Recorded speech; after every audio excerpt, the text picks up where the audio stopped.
Jack uses the Insta360 oneR DJ, the GoPro8, which is the best action cam. Drone and phone goes head to head.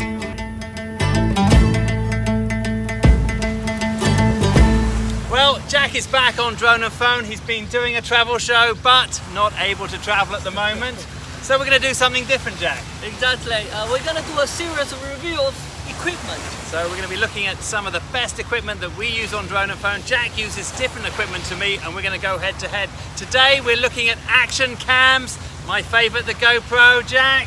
This is the Insta360 oneR with 1-inch lens. It's Leica. Let's see which one wins.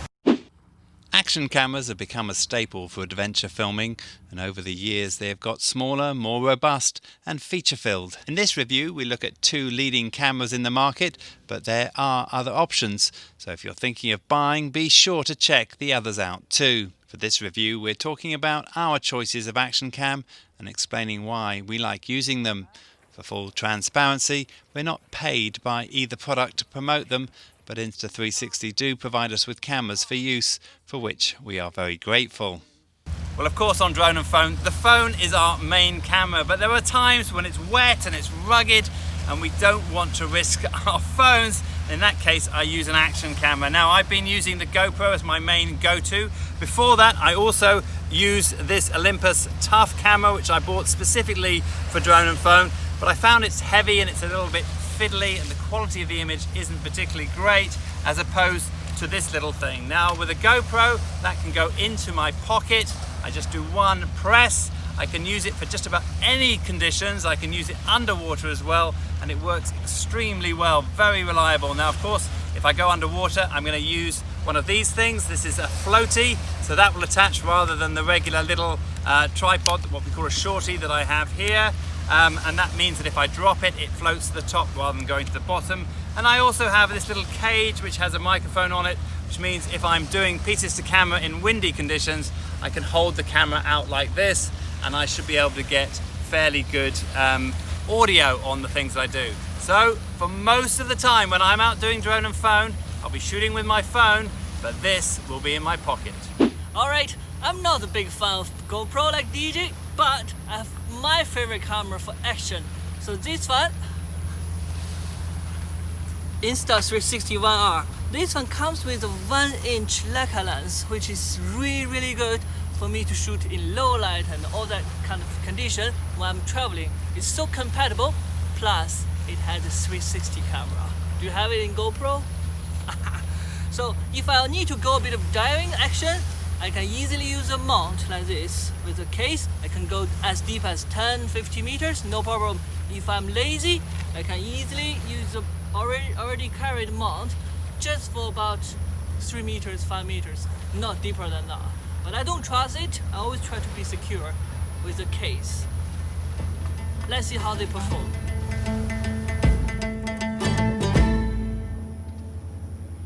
For the stabilization test, we mounted our cameras on chest straps and took them down a bumpy path on bikes. Both cameras have excellent inbuilt electronic stabilization that work like gimbals, but takes out the need to carry extra gear. Stabilization is a key feature in any action camera, as shaky footage can ruin your video.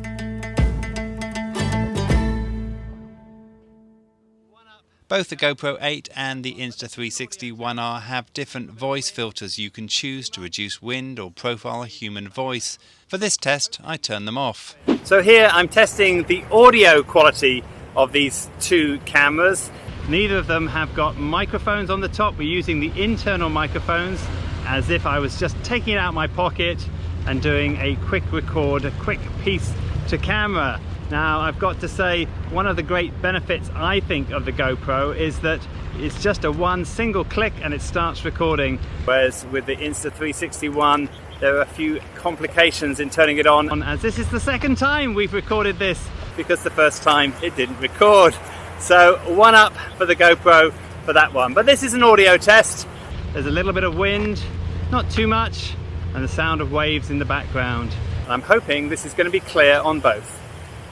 Remember, both cameras can be set up with external microphones, which will improve the audio quality significantly, but in most situations we would rely on the internal microphone when out and about filming. So we're gonna do a underwater test. So technically, by paper, you can go down for 5 meters without anything else, just a cage. But I take extra precaution and I put the diving case on. Might be a well.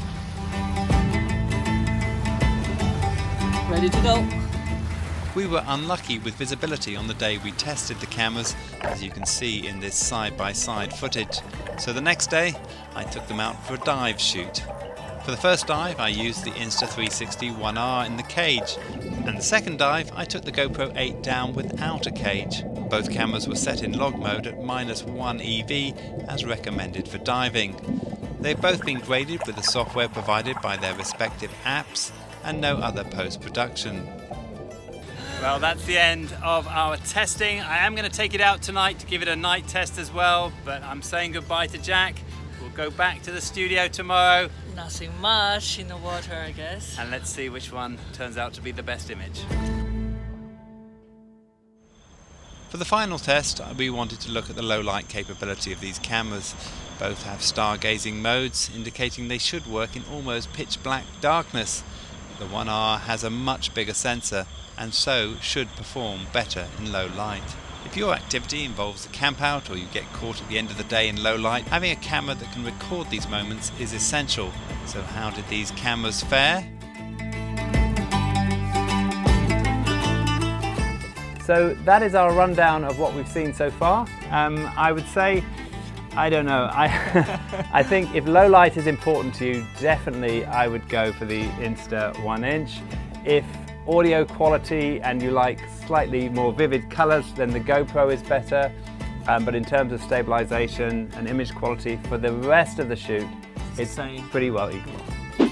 Well, that's it for this review. Next week we're going to be looking at the phones we use on Drone and Phone, the Huawei P40 against iPhone 11. the two phones that we use regularly on the show. For this week, that's it. I hope you enjoyed it, and we'll see you next week. Bye bye.